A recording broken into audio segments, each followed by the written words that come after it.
এল নিনো হল প্রশান্ত মহাসাগরের গ্রীষ্মমণ্ডলীয় অঞ্চলে সমুদ্রপৃষ্ঠের পানির তাপমাত্রা অস্বাভাবিকভাবে বেড়ে যাওয়ার একটি প্রাকৃতিক জলবায়ুগত ঘটনা।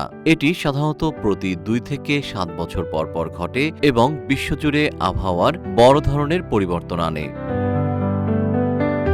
আগামী কয়েক মাসে এল নিনো শব্দটি আরও বেশি শোনা যাবে, কারণ প্রশান্ত মহাসাগরের নিরক্ষীয় অঞ্চলে এই বহুল আলোচিত জলবায়ু চক্রটি আবারও গড়ে উঠছে এবং দ্রুত শক্তিশালী হওয়ার ইঙ্গিত দিচ্ছে।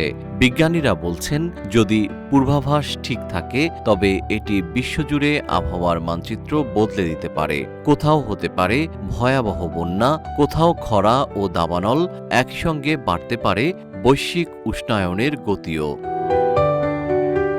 সিএনএনের এক প্রতিবেদনে বলা হয়েছে, বর্তমানে পশ্চিম প্রশান্ত মহাসাগর থেকে পূর্ব দিকে বিপুল পরিমাণ উষ্ণ পানি ধীরে ধীরে পৃষ্ঠে উঠে আসছে, যা এল নিনোর আগমনের একটি স্পষ্ট পূর্বাভাস।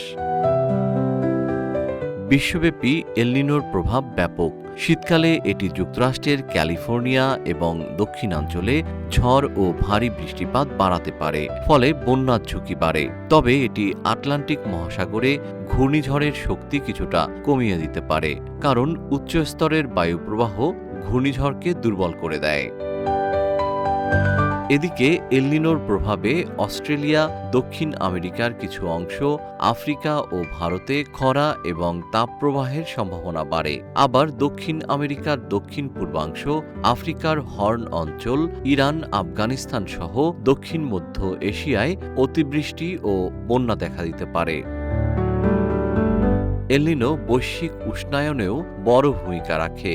সমুদ্রের জমে থাকা তাপ বায়ুমণ্ডলে ছড়িয়ে পড়ে, ফলে পৃথিবীর গড় তাপমাত্রা আরও বেড়ে যায়। বিজ্ঞানীরা আশঙ্কা করছেন, এবার যদি শক্তিশালী এল নিনো তৈরি হয় এবং শীতকাল পর্যন্ত স্থায়ী হয়, তবে ২০২৬ বা ২০২৭ সাল অথবা উভয় বছরই গরমে রেকর্ড করতে পারে।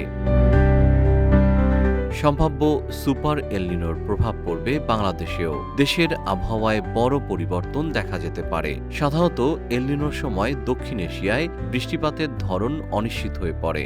এমন হলে বাংলাদেশে বর্ষা হয়তো স্বাভাবিক সময়ের চেয়ে দেরিতে শুরু হতে পারে, আবার বৃষ্টির পরিমাণও কম বা অসম হতে পারে। তাই এর প্রভাবে খরার মতো পরিস্থিতি তৈরি হওয়ার আশঙ্কা থাকবে, বিশেষ করে উত্তরাঞ্চলে।